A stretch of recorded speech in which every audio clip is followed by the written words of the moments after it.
Pendant que le Royaume-Uni s'en va vers un destin très incertain, beaucoup s'enthousiasment d'une relance du projet européen appuyé sur le fameux couple franco-allemand.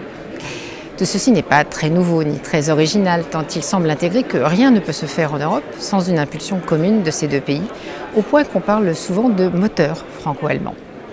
C'est par De Gaulle et Adenauer que le rapprochement a été initié. Il a connu un âge d'or avec Mitterrand et Kohl. La mise en place du marché unique et de la conception de l'euro date de cette époque. Ensuite, les relations se sont un peu distendues. On a même pu dire que le moteur était en panne. Il n'y a plus de couple de dirigeants aussi emblématiques et certains déséquilibres se sont accentués. 3 illustrations.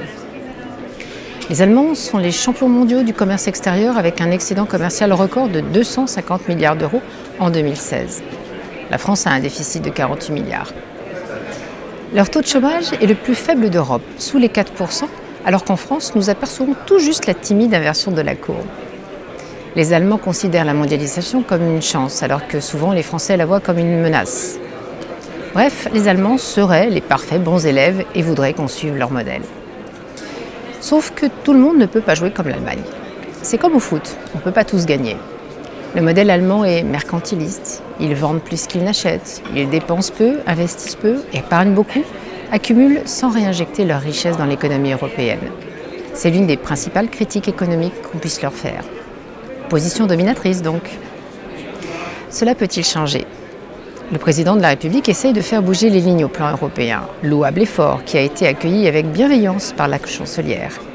Ils y ont d'ailleurs gagné le surnom de M&M's dans les médias. Mais ne nous y trompons pas. Ce qu'Angela Merkel attend avant tout, ce sont des réformes structurelles. C'est-à-dire, par exemple, la flexibilité sur le marché du travail et le strict respect de l'orthodoxie budgétaire. Celle-ci même qui maintient la tête de la Grèce sous l'eau. En échange, elle voudra bien parler de réforme de la zone euro. Pas sûr que ce soit totalement à la hauteur de nos attentes. Pas sûr non plus que le modèle allemand soit aussi enviable que cela et qu'il faille ainsi se précipiter pour copier sa législation du travail. Car paradoxalement, malgré le taux de chômage très faible, il y a plus de travailleurs pauvres en Allemagne qu'en France. Le travail partiel est favorisé. Mini-job, mini-salaire, descendant jusqu'à 1 € de l'heure pour les chômeurs de longue durée. On pourrait citer aussi le taux élevé d'inactivité des femmes, faute de solution de garde des enfants. Ça n'est donc pas la voie à suivre sur ce sujet.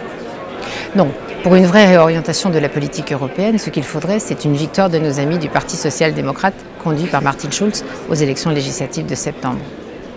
Ce n'est pas ce que prédisent les sondages pour l'instant, mais nous avons connu tellement de surprises électorales ces derniers temps que tout reste possible. Das ist was. Ich hoffe.